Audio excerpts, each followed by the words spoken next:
15 things that can help tinnitus back off.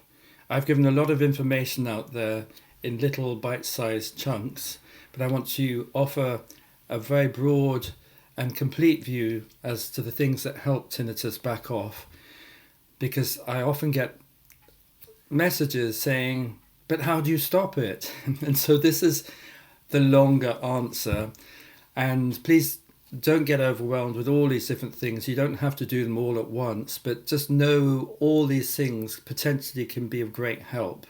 So I'd encourage you to sift through them, see which ones resonate with you, and start to put them into practice. I have found in my clinical practice over the last 20 years that people have benefited from all these various things. You don't have to do all of them.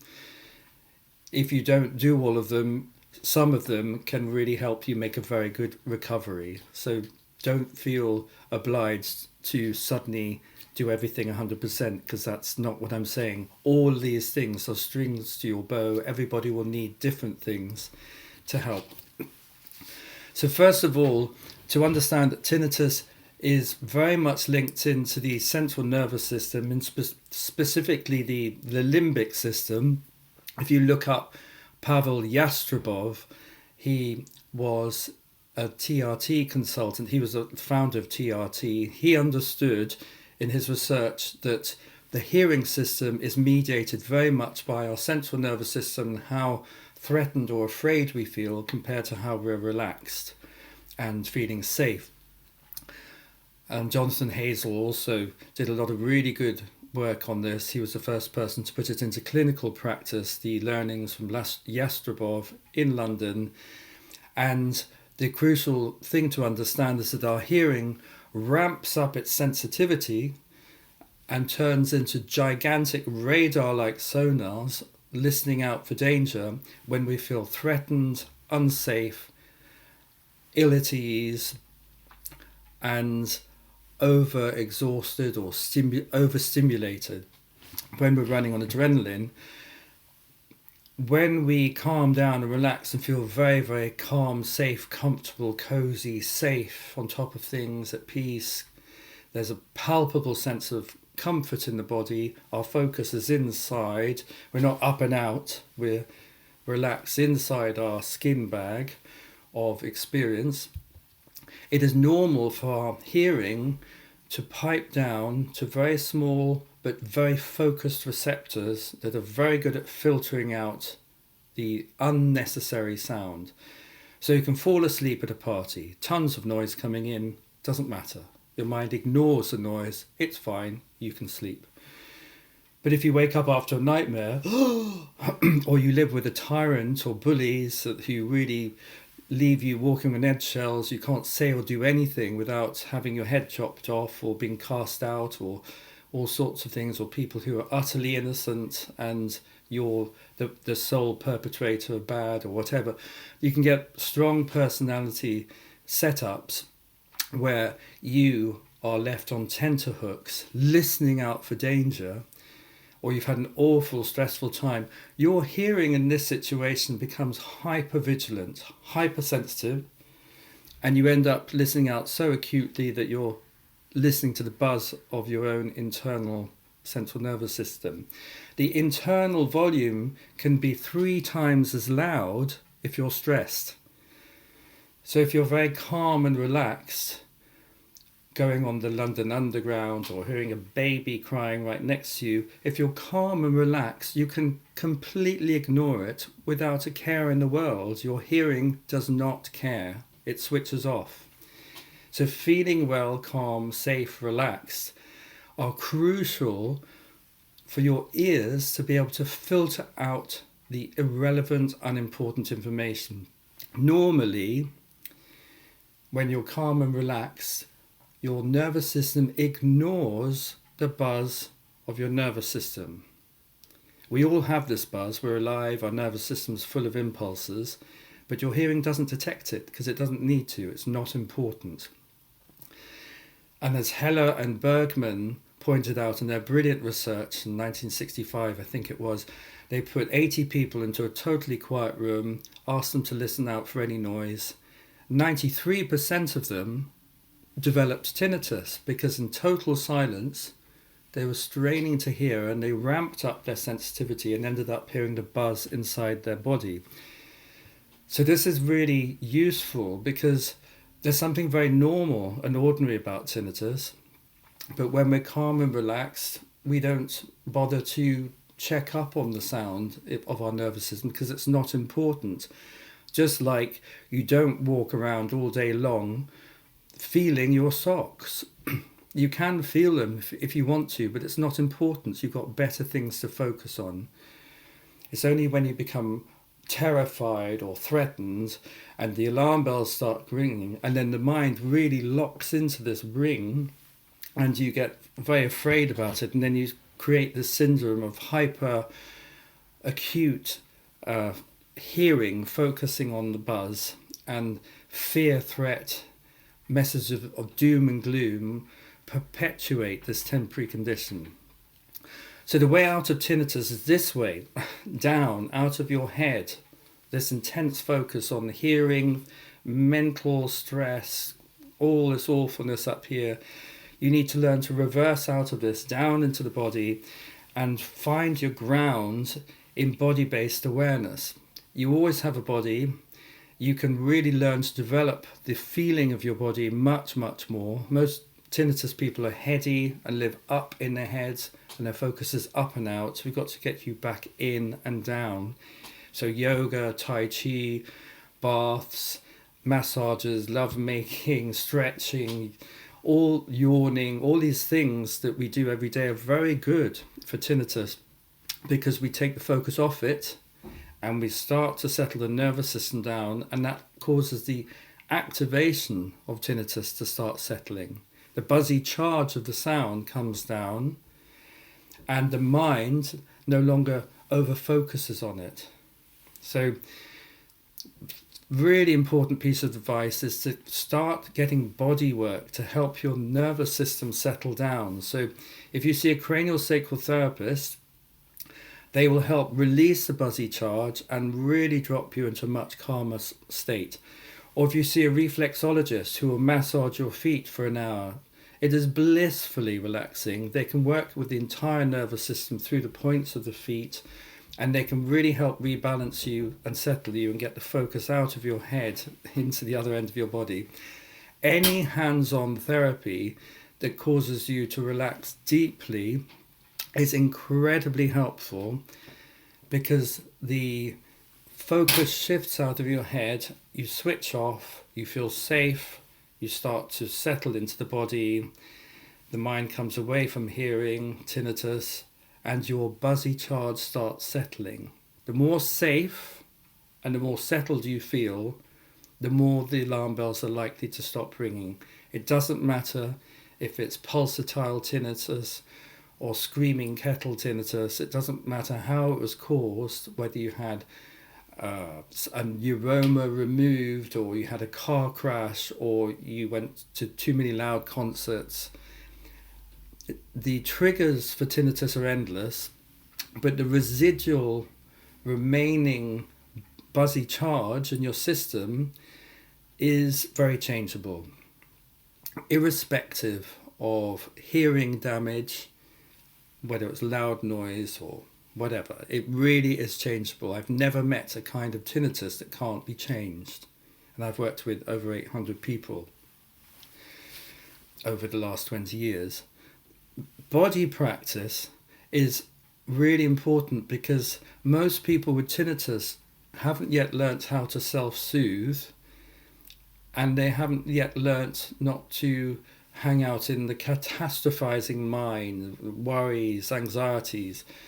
If your head's going off on one or your ears are going off on one, you really need to learn to shift the focus into the body.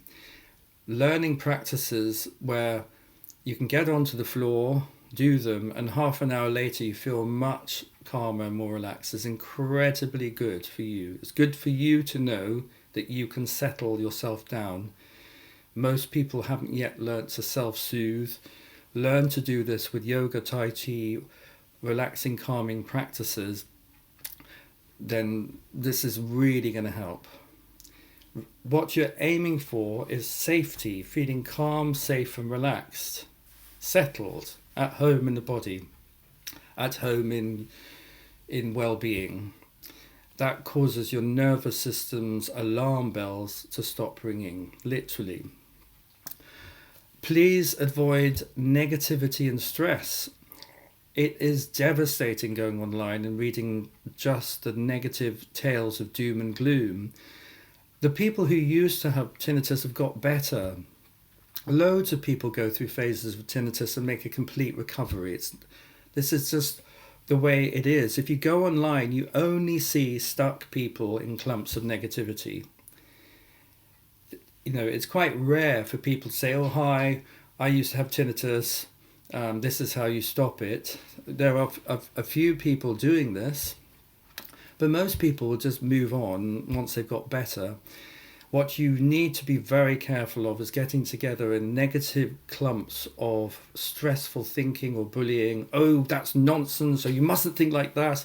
Oh, what they're saying is rubbish and it'll never get better. This is stressful. And if you believe it, there's every chance that your mindset will keep you stuck and stressed. So if you belong to a tinnitus support group, it's incredibly important to make it positive, constructive, and de-stressing.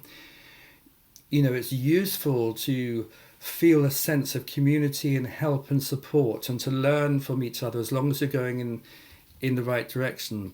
If somebody is pulling a group down and being very negative or bullying or dominating mindsets or keeping people fearful, really encourage them to get therapy and to get their own support built up, because too often I hear tales of people reading X, Y, and Z or hearing somebody say something and that freaks them out for months.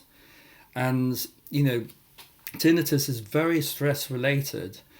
So as long as you're putting your focus into understanding what's going on, getting your head around it really helps. It's just a stress response. Really looking into the Pavel Yastrebov's findings or the Heller and Bergman research, watching videos from people who've come out of it or learning from people who really know how to get better. It's really good to understand and learn from each other, but you really need to be careful with tales of doom and gloom and stressful information. Even seeing somebody who is struggling with tinnitus can be activating. I have many clients who discover suddenly that a friend of them used to have tinnitus, and the impact it has on them when they realise that, oh, that person got better and this is what they did. It doesn't bother them at all. It's very minor. It's a tiny background sound. They had an awful time before, but now they're much better. This is very helpful. It helps you know that it's possible. You can get practical advice, and it helps you really calm down. So really do be careful of the stressful mindsets, people, and negative clumps of moaning and groaning, because it's really not helpful. Practical things, stimulants like coffee, tea, sugar, cocoa, alcohol. If you have too much of them, they're not good for tinnitus. If you drink 10 cups of coffee, if anybody drinks 10 cups of coffee, they'll probably develop tinnitus. If you have 1 cup of coffee, it probably won't do anything. So just be aware that if you're having a hell of a lot of black tea, coffee, alcohol, cocoa, these really fire you up. They switch you on. They make you more alert, and that pushes into the tinnitus pattern of listening out more acutely. Don't give it all up suddenly, but just ease off. Go gently and easily into a comfortable lifestyle, a healthy lifestyle, and know that if you're knocking back a bottle of vodka a day, you're really pushing it. You know it's bad for your health. Sugar is a highly addictive, toxic hormone that gets our poor pancreas to secrete lots of insulin, and then our it brings blood levels crashing back down again, and then after that our adrenals secrete adrenaline and our heartbeat goes up. We need to be really careful with sugar, and salt as well. Many people report having too much salt makes their tinnitus worse. It's one of the few things that brings back my tinnitus. For example, if I go to a party and have tons of crisps and sausages and cheesy, salty foods, it just brings it back a bit. So be aware of that, something to look after. If you're the kind of person that goes up into your head and freaks out and gets into catastrophic thinking quite quickly, then as well as body-based practices where you don't entertain those trains of negative thought because you just revert to body, it's incredibly helpful to learn to meditate. Meditation practice helps you develop a way of focusing your attention, so focusing on the in-breath, where you're just hanging out with breathing, so you can really learn to hang out with one focus. And so when all the Twitter comes along, and then your catastrophic train of thought pulls into the station, and oh my God, will I have this for the rest of my life? Doors open. You don't want to jump onto that train of thought and get swept away in stressful thinking. You can be hijacked for hours by one negative thought, actually. Much better to realize this is going on. Oh, here we go. I know that thought. Yeah. I've heard it all before. Take 5 breaths, breathing out of the mouth, into the nose, out of the mouth. Just close your lips and relax. In breath. Do that 5 times, and that's long enough for you to have completely forgotten about this thought. The doors will have closed and the train will have pulled out of the train station, and you'll just be standing on the platform breathing. Meditation stops you from getting lost in thinking. And if you're a catastrophic thinker, a lot of tinnitus people are, that's an incredibly helpful thing. Come back to meditative thought. So staying with the mind, staying with what's going on, being aware of the thinking, seeing it as something that's just passing through like clouds in the sky, and you're not getting lost in it. You're just staying with the breathing practice. Breathing in and out of the nose. It's incredibly helpful to learn to meditate. Go to any Buddhist center, they will teach you how to do it. Mindfulness is all the rage these days, which is great. Mindfulness is like discovering an oasis in a desert. You can really learn to channel your mind, really be clear of your thinking. If you go to a Buddhist center, then it's like an ocean of awareness. It's incredibly helpful. Dharma teaching is amazing. And meditation practice connects you to a tradition, just like yoga and Tai Chi do. They connect you to a wisdom and a tradition that's amazingly good for you. Instead of getting lost in stressful theatre of thinking, you connect with a very, very positive energy, and you learn to really focus and settle yourself. So meditation is incredibly helpful. Tinnitus is very linked into this part of the body. Obviously, location-wise, your hearing is here, and the central nervous system, the way it functions, it's very closely linked into the physical structures of the face, the facial nerves, jaw, cranial base. If you can please start to develop a very hands-on approach with this part of your body. Use your hands. They're free. They're the best therapists in the world. And you know how you feel. And if you can de-stress and calm and relax all the muscles down the side of the head, the TMJ, the jaw, working on your face, freeing up the face and the cranial base, and the ears, massaging the muscles behind the ears, it's incredibly relaxing, soothing, and it gets your structures that are intimately linked in with tinnitus to soften and feel much more comfortable.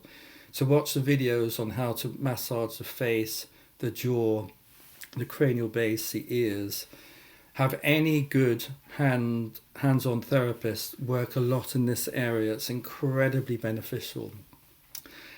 And simple activities like yawning, when you yawn, it gets all the structures of the eardrum muscles, eustachian tubes, the auditory canals, the whole inner and outer ear, actually, they get a real sort of like a massage or workover, and they start to open up and free up. And if you yawn enough, you're really releasing these muscles here. Your eyes start tearing up, your nose can go moist. This is all parasympathetic. This is the nervous response that brings stress and nervous anxiety down. It's yawning, stretching, sighing, sighing, laughing. Of course, that causes this releasing convulsion in your diaphragm, release all the way through this ventral midline of the body. Incredibly helpful. Humming, singing, these are things we only do when we're happy. So if you hum deliberately and you sing deliberately, this shifts your focus into an activity which is very connected with well-being and feeling happy. And I really encourage you to enjoy these simple, very soothing, everyday things that we just do all the time when we're well. And it kind of brings the system more into that space of well-being. This is why if you have a really good yawning session, it can actually cause your tinnitus to quieten down. This is why if you have a meal with friends, you're doing something which is very safe. You're eating, laughing, hopefully, really enjoying yourself. This is why people constantly say, I went out with friends, had a lovely evening last week, and my tinnitus went away. Why did that happen? It's because you're feeling safe, calm and relaxed, and you're naturally de-stressing and releasing tension in this whole jaw ear area. So don't underestimate the power of yawning, humming, singing, sighing and relaxing. Baths and showers are very, very useful. You get into a bath and all the attention's pulled into your body, and the focus shifts out of your head with all that intensity and rebalances itself more evenly throughout the body. It's effortless. Water's very de-stressing. It can really soothe you. Really get into the water and almost imagine that the water is going to take that buzzy electric charge out of your nervous system and just flush everything away down the plug hole. Really good to have cold showers. Cold water exposure is good, especially in summer. If you have a shower, you can start off oscillating between warm and cool. A minute and warm, a minute and cool. Just gently go from one to the other. You don't want to jar yourself or shock yourself. And then you can just increase the extremities, so colder, hotter. Staying with what's manageable and comfortable all the time.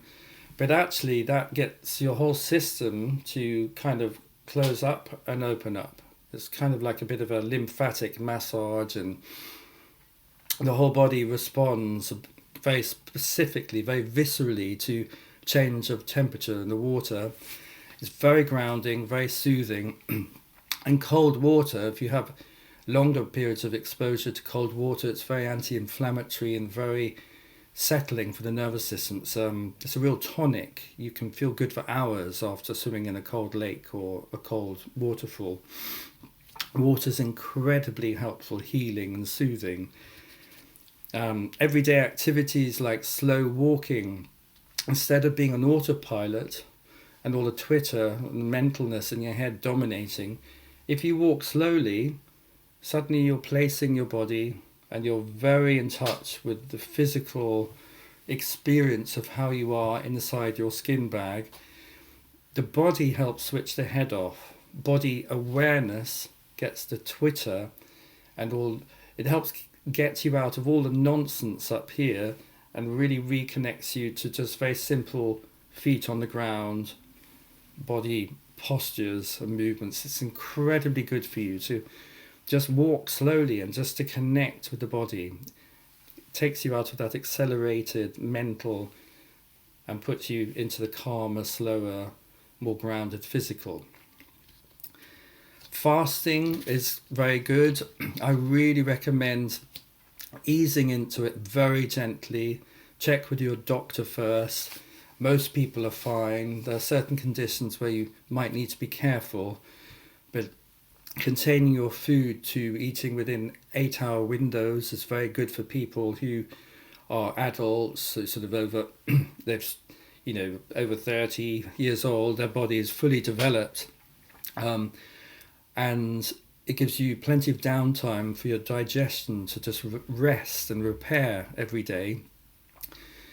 And if you watch the Horizon documentary, a BBC documentary it's called Eat, Fast and Live Longer. It's a brilliant documentary that really gives you a lot of information of how hugely helpful fasting is, and just easing into it gently. So maybe 2 days a week, you might have one meal a day. So on Monday and Thursday, you just have a late lunch at 4 o'clock, and that's all you have. That's just enough to tip your nervous system back into hunter-gatherer mode and to really benefit from some of the amazing things that happen when you do fast. And there are plenty of people who find once they get into fasting that it has a very beneficial effect on tinnitus. It can really change our stress responses in the body, really boost our immune system and help us feel like we're functioning much, much better. Just easily, gently dipping your toe into that and slowly developing that ability. Don't suddenly do long 5-day water fasts. It's good to just do all these things very gently. Another thing which is hugely important is do look after your auditory environment. Loud noise exposure is bad for everyone. If you must have very loud music, please wear hearing protection. Wear musicians' earplugs. Always stay comfortable. You don't want to be in that state. That's too loud. And while your sensitivity is really turned up when you've got tinnitus, you're going to really need to pace yourself, actually. Stay within your comfort zone. Wear protection. Musicians' earplugs will still enable you to function. You can still hear, but it takes the edge off and keeps you safe. Most cinemas are too loud. Concerts, gigs, raves, all that sort of stuff. They're pushing well over 100 decibels, and you really need to protect your hearing. You don't want to damage your ears because that causes deafness for life, and it can trigger tinnitus, which is a temporary thing, but you don't want to trigger it. So please be careful. And I really recommend having music on or using the radio, because these are normal everyday activities. You don't want to be focusing on tinnitus-y things. You want to normalize your life and enjoy listening to an interesting program on the radio or listening to your favorite music, because you're going to be listening to something positive which is de-stressful through your hearing. That's going to soothe your hearing. It's going to help your hearing go into enjoyable experience. That's very good for tinnitus. So much better to enjoy the ordinary everyday sounds within your comfort zone. So as long as it's not loud but comfortable. And please be careful of auditory violence. Having a slanging match, screaming, shouting, criticizing, yelling at somebody, being horrible to somebody, this is very, very activating.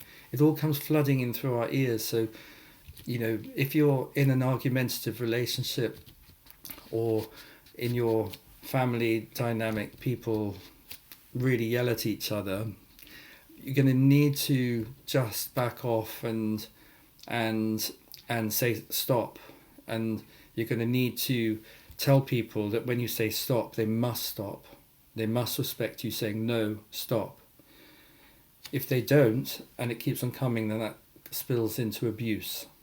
So it's on a good day, if you can, you're going to need to sort of deal with this and agree that if things get too hot and fiery, you can both need to cool it, and you need to put your hearing first, and calmly you can hopefully make requests to each other or give each other feedback and think about it, digest it.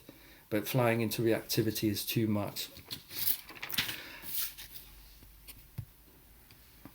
And the final thing is really, if you have spikes coming up, take a long-term view. It's normal for there to be ups and downs on the way down. Spikes can appear out of nowhere, and you can become quite activated and catastrophic again. Think, oh, after all this progress you've made, you have a spike, and oh, all hopeless, useless, and you throw everything out throw the baby out with the bathwater. Please step back and see your progress. Spikes happen, but they come down again, often with a release and a settling afterwards. Take a long-term view and see your progress and stay on track with that. If you have spikes, good to have your cranial session, do your practice, to get support from people like me, and soon it will settle. Often a quick phone call can cause you to feel reassured, which can put you back into safety, and then everything starts to calm down and settle. So I wish you all the best with letting go of tinnitus. There's a lot of information there, and if you want to have a clear presentation of this, you can look at my book, which is called Tinnitus from Tyrant to Friend. You can find that on Amazon. And do build up your therapeutic network around you. Aim for safety and well-being, and it gets better and better.